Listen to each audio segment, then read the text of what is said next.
6 tahun gue memperdalam komunikasi, dan gue nemuin satu trik psikologis yang ini bakal bikin siapapun lebih suka sama lo pas mereka ngobrol sama lo. Teknik psikologis ini disebut sebagai hukum amigdala. Nah, sekarang pasti bakal banyak muncul banget tuh pertanyaan kayak, Bang, apa sih itu hukum amigdala? Dan yang kedua, emang kenapa itu bisa bikin orang jadi suka sama gue? Dan yang ketiga, itu gimana cara kerjanya? Gue bakal mulai dengan yang pertama, yaitu adalah, apa sih hukum amigdala? Hukum amigdala pada dasarnya menjelaskan bahwa dalam setiap otak manusia, jadi selama manusia, pasti ini bakal berlaku, ada sebuah bagian otak yang disebut sebagai amigdala. Amigdala adalah bagian otak yang mengatur lo tuh harus fight or flight, harus lawan atau kabur. Bang, ada contohnya nggak, Bang? Ada. Misalkan, ketika lo jalan di sebuah jalanan sepi, dan lo ngeliat ada orang di depan lo yang dia pakai bajunya kayak kelihatan kusut, dia juga misalkan gelap gitu kan, dan dia kayaknya kelihatan murung, otak lo bakal langsung bilang, kayaknya ini nggak aman deh. Kayaknya ini orang nggak harus gue deketin deh. Jadi otak lo udah mengklasifikasikan orang tersebut sebagai bahaya atau sebagai nggak bahaya.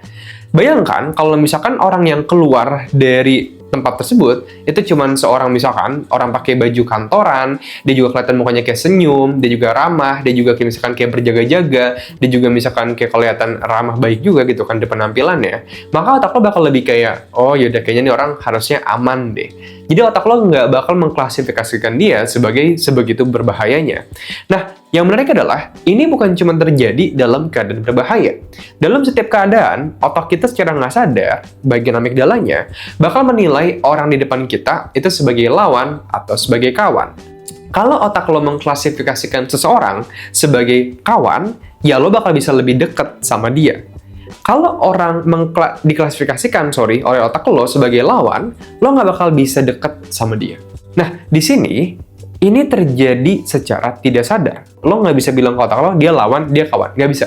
Otak lo secara tidak sadar bakal langsung menilai dia lawan atau kawan.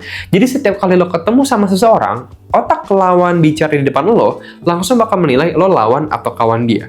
Kalau lo dianggap sebagai kawan, dia bakal suka sama lo. Kalau lo sebagai lawan, dia nggak bakal suka sama lo. Jadi sesimpel itu doang. Nah, Bang, terus gimana caranya, Bang, sistem amigdala ini itu bisa bekerja? Sistem amigdala ini itu bekerja dengan simple, yaitu adalah the rating of likeliness. By the way, bagi teman-teman yang nanya, Bang, ada teori pendukung amigdala ini nggak? Ada. Lo pelajarin dari teori psikologis juga, namanya Robert Cialdini, di bagian liking atau similarity. Itu ada tuh dalam prinsip persuasi. Back to the topic. Bang, jadi tadi lo bilang bahwa berdasarkan tingkat kemiripan. Apa itu artinya? Jadi gini, otak kita menilai orang di depan kita sebagai kawan atau sebagai lawan berdasarkan tingkat kemiripan. Kalau mirip, maka kita anggap dia sebagai kawan. Kalau nggak mirip, kita anggap dia sebagai lawan. Bang, apa yang dimaksudkan dengan mirip? Yang dimaksudkan dengan mirip, itu bisa macam-macam. Kayak misalkan, masalah hidup yang sama, aduh gue sama nih, gue lagi depresi, oh lo juga depresi sama, wah kita mirip nih. Yang kedua, itu adalah tingkat ekonomis misalkan, oh dia dari keluarga kaya, gue jadi keluarga kaya, kita mirip. Yang ketiga, dari tingkat pendidikan, kalau misalkan kita sama-sama kuliah, berarti kita mirip. Yang keempat, misalkan dari hobi. Yang kelima, pandangan akan dunia. Yang keenam, sifat atau karakter. Ketujuh, cara berbicara misalkan. Yang kedelapan, dari segi tampilan muka. Yang kesembilan, dari segi hobi, dan segala macamnya. Makanya kalau kita lihat, orang-orang di sekeliling kita yang mereka itu best friend, kurang lebih bakal ada kemiripan dalam diri mereka pribadi. Kalau misalkan mereka jadi best friend, entah mungkin mereka gara-gara suka sama bola, suka sama apa, mereka bakal mirip lah. Ada hal mirip dari diri mereka masing-masing. Nah, Bang, terus gimana caranya, Bang, gue bisa pakai teknik ini buat bikin siapapun suka sama gue? Well, ini simple step ya. Yang pertama, ketika lo ketemu sama siapapun itu, coba cari apa sih hal yang paling mereka sukain. Itu macam-macam. Ada yang suka ngomongin bisnis, ada yang suka ngomongin games, ada yang suka ngomongin filsafat, ada yang suka ngomongin sport, ada yang suka ngomongin misalkan topik dari finance, jadi macam-macam. Nah, cari hal yang orang tersebut suka omongnya.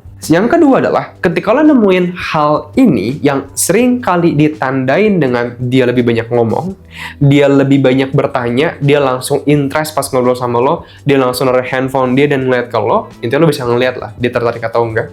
Lo tinggal banyak bertanya aja tentang opini, pengalaman, perhatian dia di topik tersebut. Kuncinya adalah, selama mungkin omongin hal yang dia suka sama lo. Oke, ketika ini terjadi, otak dia bakal bilang ke otaknya sendiri bahwa, oke, orang yang di depan gue ini suka sama hal yang gue suka. Makanya dia ngajak ngobrol gue di hal tersebut. Oleh karena itu, berarti gue sama dia mirip. Dan lo itu bakal lebih gampang dekat sama orang tersebut. Dan keep in mind, teknik ini itu nggak berarti harus lo praktekin ke semua orang. Praktekin ke orang yang emang lo pengen networking sama dia bervalue bagi lo, dia nggak toxic, dia nggak cuma orang yang pengen didengarkan doang. Intinya pilihlah siapa orang yang bisa lo berikan teknik ini. Nggak harus semua orang. Nah, kalau misalnya lo suka banget pembahasan kayak psikologis komunikasi tersebut, dan pengen belajar lebih lanjut lagi tentang kayak psikologi dalam komunikasi, karisma, storytelling, sales communication, leadership communication, komunikasi persuasif, dan masih banyak banget lainnya, lo bisa cek program lebih lanjut dari Stanley Academy, namanya Communication Mastery, yang ngupas lebih banyak tentang skill komunikasi tersebut dalam 20 jam lebih pembelajaran intensif. Lo bisa cek lebih lanjut tentang programnya di pin komentar di bawah. Thank you semuanya, bye-bye.